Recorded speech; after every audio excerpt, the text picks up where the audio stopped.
Hello guys, welcome back to my YouTube channel. So আজি এইটো ভিডিওত আপোনালোকক কেইটামান কথা আৰু কেইটামান কিতাপ এইটো ভিডিওত আপোনালোকক জনাম। ভিডিওটো শেষলৈকে চাব আৰু যদিহে চেনেলত নতুন আছে প্লিজ সাবস্ক্ৰাইব কৰি বেল আইকনটো প্ৰেছ কৰিব। আৰু এইটোত এটা ইম্পৰ্টেন্ট কথা কম, যি সকল লৰা বা ছোৱালীয়ে 12 তাৰিখে কাটঅফ নাপাব বা কাটঅফত নাম নাহিব, এইখিনি কাৰণে বহুত স্পেশাল দুটামান কথা কম, আপোনালোকে শেষলৈকে চাব ভিডিওটো। বুঝি পাইছে? সো বলক আমি বেছি দেৰি নকৰি ভিডিওটো আৰম্ভ কৰোঁ। সো বহুত কথা ক'ব আছে ভিডিওটোত।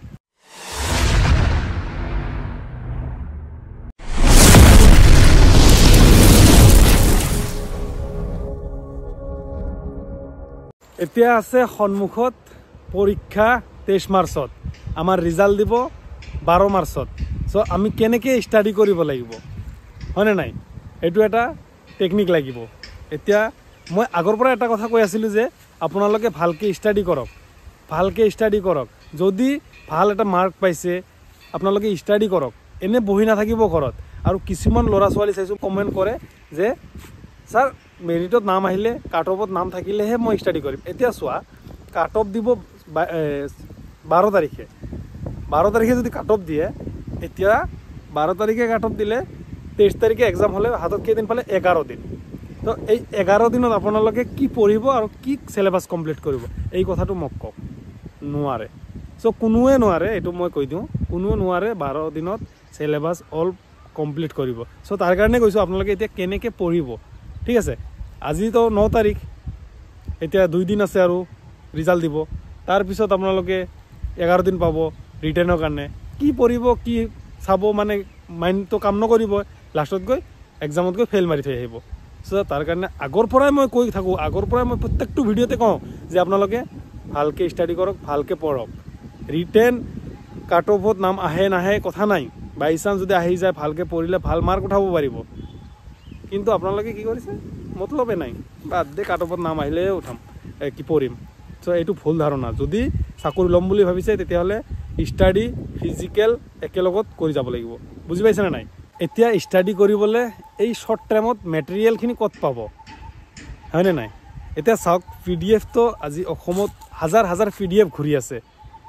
মোৰ টেলিগ্ৰামতো নাই কৰি 500-600 PDF আপলোড কৰা আছে। চ' আপোনালোকে যদি এই PDF খিনি চাব বিচাৰে, যদি ইম্পৰ্টেণ্ট যেন লাগে, তেতিয়াহ'লে মোৰ ভিডিঅ' ডিছক্ৰিপশ্যনত লিংক দিয়া আছে টেলিগ্ৰাম চেনেলৰ, গৈ কিনে জইন হৈ আপোনালোকে টেলিগ্ৰামত PDF খিনি চাব পাৰে। চ' বহুত ধুনীয়া ধুনীয়া টপিক ৱাইজ PDF আছে, তাতে চাব পাৰে। আৰু যদি আপোনালোকক মোৰ কোচিং ক্লাছৰ এই পেপাৰ সেটখিনি লাগে, 12টা না 13টা সেট আছে, এইখিনি যদি আপোনালোকক লাগে তেতিয়াহ'লে ডিছক্ৰিপশ্যনত হোৱাটছএপ নাম্বাৰ দি আছে, মোক মেছেজ এটা কৰিব, মই আপোনালোকক মানে যিমান পাৰোঁ সেইটো হেল্প কৰিম। ঠিক আছে?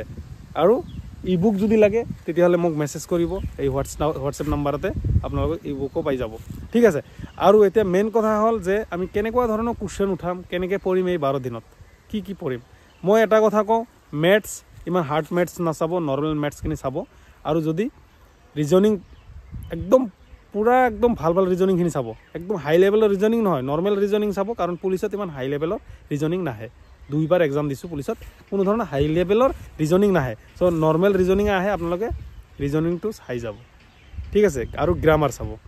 চ' এই তিনিটা কমন বস্তু, এই তিনিটা আহিবই। চ' আপোনালোকে আৰু ভালকৈ জানে যে জিকে নাই কৰি 40ৰ ওপৰত কুৱেশ্যন আহে। চ' জিকে চাব লাগিব। এতিয়া চোৱা, কেনেকুৱা ধৰণৰ জিকে চাব লাগিব। এতিয়া মানাস নেশ্যনেল পাৰ্ক, এনেকুৱা যিমান নেশ্যনেল পাৰ্ক আছে আমাৰ, তাৰ ওপৰত কুৱেশ্যনখিনি চাব লাগিব। যিমান আমাৰ অসমত ব্ৰিজ আছে, ডাঙৰ ডাঙৰ ব্ৰিজ আছে, ব্ৰহ্মপুত্ৰৰ ওপৰত কিমানটা ব্ৰিজ আছে, এইবিলাক ব্ৰিজৰ অপেনিঙৰ পৰা লৈ শেষলৈকে আমাক চব চাব লাগিব। চ' গোটেইখিনি আপোনালোকে চাব। এনেকুৱা ধৰণৰ কুৱেশ্যনে কাটে, খেলৰ ওপৰত কুৱেশ্যন কাটে, থাকেই কুৱেশ্যন, কমন কুৱেশ্যন এইখিনি। মহাত্মা গান্ধীৰ ওপৰত, লাভলীনা বৰগোহাঁই, হিমা দাস, তেনেকুৱা টাইপৰ মানুহৰ ওপৰতো চাব লাগিব, যিখিনি মানে জানা পেহচানা মানুহ, এইখিনিৰ ওপৰত চাব লাগিব। বুজি পাইছে? চ' তেনেকুৱা ধৰণৰ টপিক ৱাইজ কুৱেশ্যনখিনি চাব। আৰু আগৰ প্ৰিভিয়াছ পেপাৰখিনি চাই ল'ব, কেনেকুৱা ধৰণৰ কুৱেশ্যন কাটিছে। চ' তেনেকুৱা ধৰণৰ কুৱেশ্যনখিনি চাই তাৰ ওপৰতে আপোনালোকে এইকেইদিনত ভালকৈ মানে সিলেবাস কমপ্লিট কৰিব পাৰিব। যদি আল্টু ফাল্টু কৰে তেতিয়াহ'লে নোৱাৰে। চ' তাৰ কাৰণে ভালকৈ পঢ়ক। আৰু স্ক্ৰীণত যিখিনি কিতাপ দিছোঁ, যদি দোকান ওচৰত আছে কিনি ল'ব, আৰু যদি নাই PDF চাব, ইউটিউব চাব। এইকেইদিন ঠিকছে PDF, ইউটিউব, গুগল এইবিলাকত চাওক। ঠিক আছে? কাৰেণ্ট এফেয়াৰখিনি ভালকৈ চাব। চ' এইখিনি আছিল, কিতাপখিনিৰ ওপৰত দিয়াই আছে, চাই ল'ব।